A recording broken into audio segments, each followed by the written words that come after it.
Hello everyone, welcome to operating system class. We will continue our memory management unit, that is third module. We're into the virtual memory concept, and in that we are studying about the demand paging. According to syllabus, we'll be studying two concepts, that is paging hardware and VM. And by this time we know that what does VM stands for. VM stands for virtual memory. In this class we shall look into the paging hardware and what does it mean. Okay. The paging hardware performs some of the additional functions like speeding up the address translation and supporting the virtual memory handler functions. Okay, the virtual memory follows a non-contiguous memory allocation model. It supports both the hardware and the software, and the software component is nothing but a virtual memory handler. To support that, paging hardware is there. Okay, some of the functions of the paging hardware are address translation of the page faults and address translation and generation of page faults, and memory protection, providing page replacement support. These are the functions, three functions of from the paging hardware. Okay, it performs address translation and generation of page faults, memory protection, and providing the page replacement support. Let us look into one by one. Here, before that, we shall try to elaborate the functions of the paging hardware. That is, what is this address translation and generation of page faults means.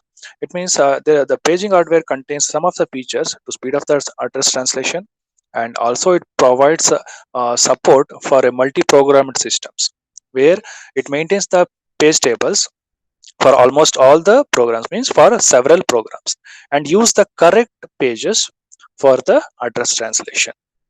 Okay, and memory protection, it avoids interference, means mutual interference between the users and the processes, and it provides a special techniques for using in the non-contiguous memory allocation process, and it provides a page replacement support where the hardware collects the information only concerning the with respect to the program pages. Okay, and the VM handler uses this information, the whatever the hardware collected information will be used by the VM handler to decide which page to replace when a page fault occurs. Okay, why we need to go for page replacement? Because we may expect some page fault, at that time we need a replacement. Okay, these are some in small insight into the functions of the paging hardware. Let us try to know the functions of the paging hardware one by one. Address translation, page fault generation, memory protection, support for page replacement. Okay, same 3 points, same three functions which we saw in the first slide, but this is some uh, sentence manner. Okay, first one is address translation and page fault generation.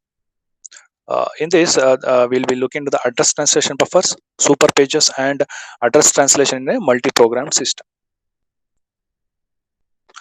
So first we shall start with the address translation buffers. Okay, for this we'll take one simple paste. Before that, diving into the, we shall have a knowledge of the page table format. This is not in your syllabus, but we shall have a knowledge about the page table. Okay, the page table consists of some entries called fields. Okay, page consists of a page table entry, they are called as a fields. There are few fields called a valid bit field, the first column, you can valid bit field, and page frame numbers, prod info, ref info, and modified information and other information. And except the page frame and valid bit, these are all called the miscellaneous information. Okay, we are concerned mainly with the valid bit and the page frame number. This is the general page table format. We should be aware of these things before proceeding the concepts, because we are not studying in complete demand paging concept. Uh, so we are supposed to know this. Okay, um, we know that logical address space will comes in the pair, that is page and the byte, pi and pi. Okay, so the MMU adds this pi and it multiplies with the LPT entry. Okay, means the start address of the table.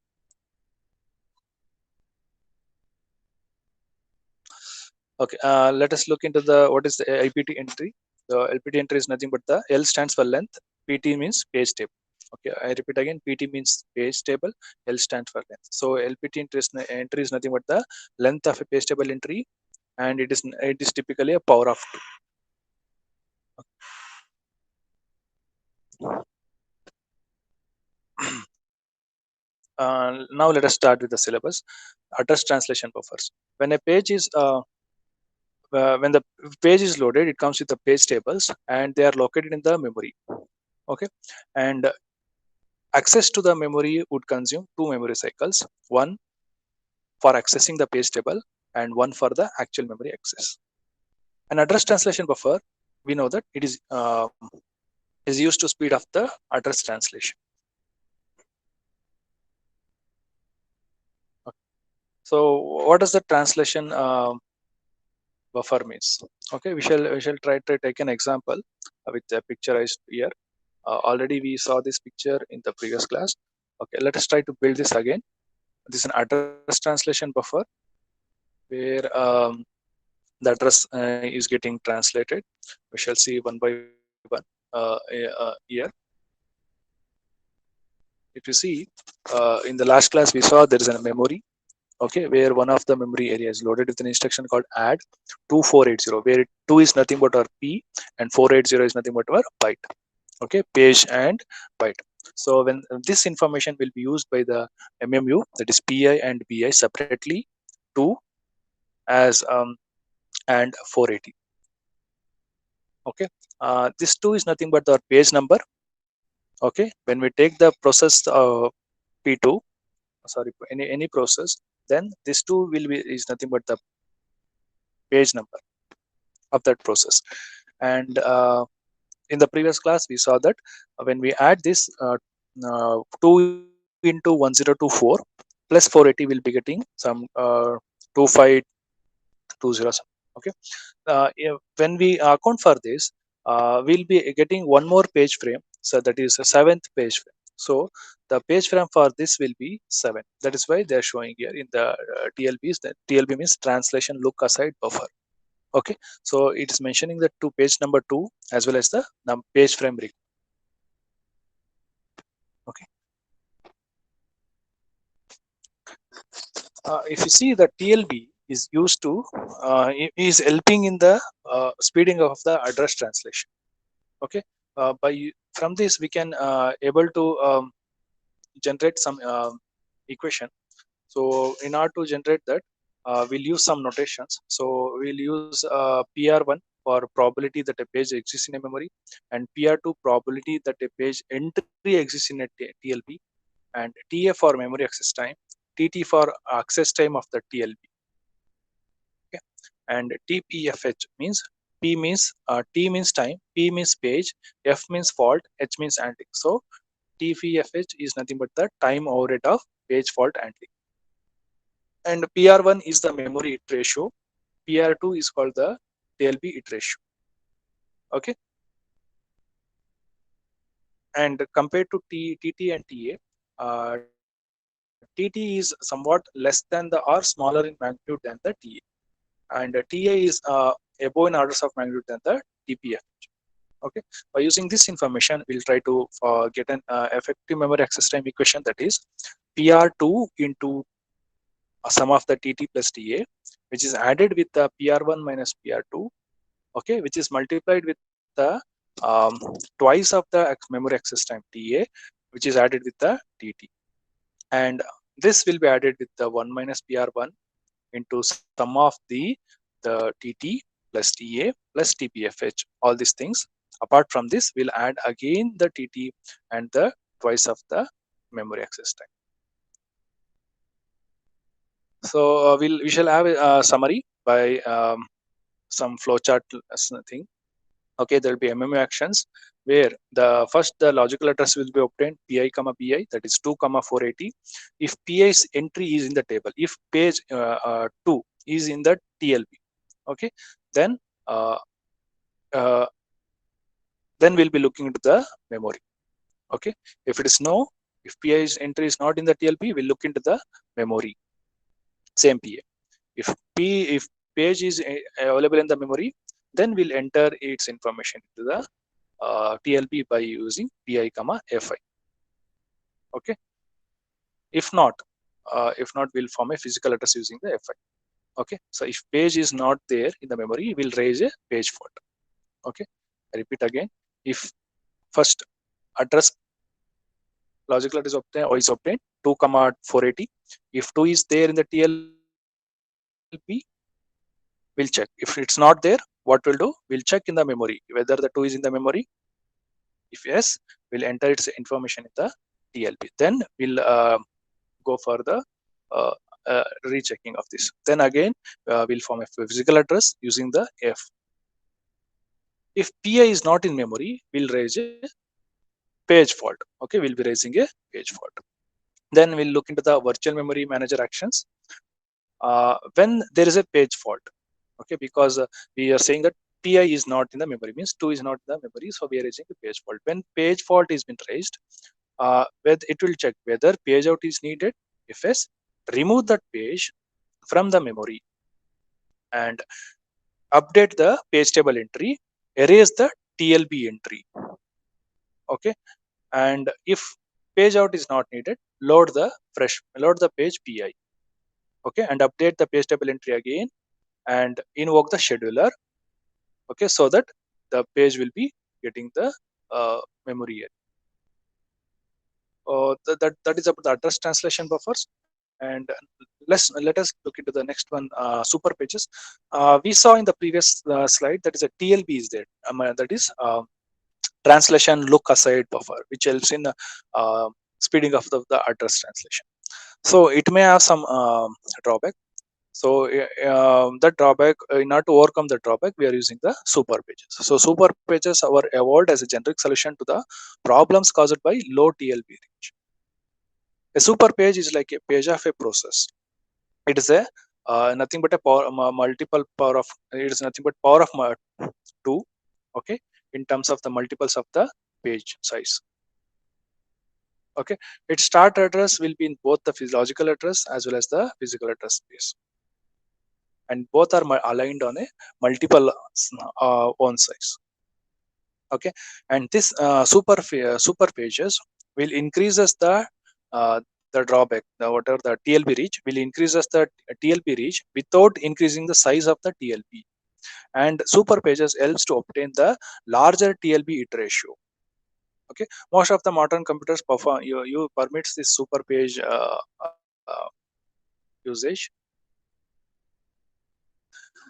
This is just an history why super page came, because the TLB was having some problem. No need to go into this. So in order to overcome the TLB reach, we are going for super pages. So continuing to the information regarding super pages, the virtual memory manager uses this super pages technique by adopting the size of the super pages and number of super pages required in a process during execution. Okay, the information, the super page technique may contain some pages of a process into a super page of an appropriate size. Okay, and there's an action called promotion. This will be generally one of the super page technique, where if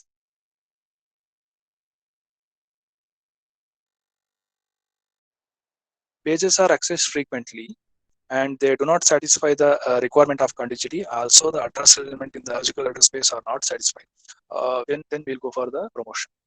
Okay, the virtual memory manager will be having some work to move the individual pages in the memory. Okay, why? Because the in the promotion process, we need to ensure the contiguity as well as the address alignment. So this promotion of the super page technique will increase the TLB reach and releases some of the TLB entries that were assigned to the individual pages of the new super page. Okay, we saw that super page will increase the TLB reach by using a technique called promotion. And the super page also performs a action called demotion. Okay, when it finds some pages cannot be accessed frequently. Okay, it means when the pages are not accessed frequently, then the virtual memory manager may decide to disband the super page into individual pages. Okay, demotion will freeze some memory area which can be used to load other pages. Okay, thus the demotion also helps in reducing the page fault frequently. Okay, there are two process: promotion and demotion in the super page techniques. So promotion will help in increasing the TLB reach. Demotion will will help in decreasing the page fault frequency. Then address translation and multi-program system. This is very much familiar that there will be a memory which will be having instruction that contains the page PI as a byte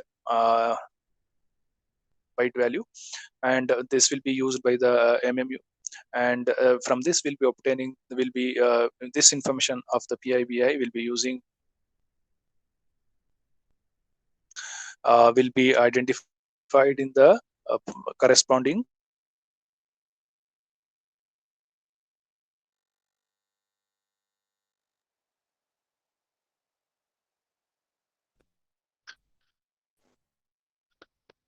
okay. We have some PTR points is nothing but the start of a page table, and for logical address that comes with the pairs PIBI. The memory uses this information where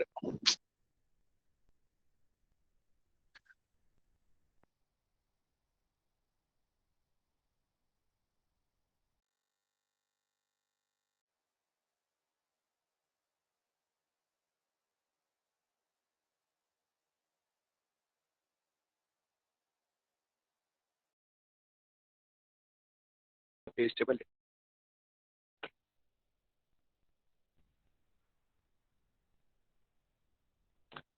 So that is about the super pages. Now let us move into the memory protection. Memory protection is required for a multi-program system. The memory protection arises in two ways. One, when an address lies outside the logical address space of a process, and one when the process exceeds its access privileges. Okay, so there are steps to implement the memory protection. First, we need to obtain the logical address view, that is in a pair PI, BI.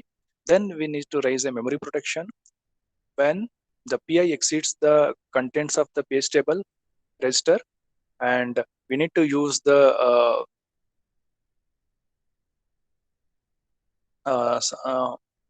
the start address of the page table PTR plus PI into length of the page table entry to compute uh, the exact value. Then we need to change the kind of accesses being made by the processes with the provided access privileges. Okay, which are those privileges are stored in the MISC info field. Okay, by this we can raise a memory protection, except in memory protection in the virtual memory. And support for the page replacement. There are two kinds of information. One is for minimizing the page faults, and one is for minimizing the number of page in and page out operations during page replacements. Okay, the page replacement will come only when there is a page fault occurrence. When it occurs, one minimizing the when the support needed, one for minimizing the page faults and other for minimizing the number of page in and page out operations during the page replacement. Okay, this page in and page out operations can be made easier by knowing the time when a page was last used and whether the page is clean or dirty. Dirty means whether a write operation has been performed and any byte in the page. Okay. Uh, the last time use means it provides some information, that is which process used it, when it used it. Okay. Uh, this is the last time use was obtained, will be obtaining by selecting a candidate for a page replacement. It is very much useful. Why? Because to know what exactly happened. Then this page replacement is expensive. Uh, why? Because it needs a sufficient number of bits in a page nebula entry. Means the memory size may require large. So the in order to so there will be a reference bit to provide the single bit. this is somewhat expensive, and the modified bit is there in the page table entry, which is used to indicate whether the page table is clean or dirty. So from this modified bit, we can able to check or tell whether the page fault requires a replacement or not. So if the page is clean, the we can do the copy and the swapping operations. So no page out operation is needed, and the page being loaded can be simply overwritten. And when the page is dirty, the page out operation must be performed, because the swap space is stale, and page in operation for the new page to be loaded uh, only after the page out operation is complete. By this, I conclude the paging hardware topic, and we'll move to the merchant handler topic in the next class. Thank you all.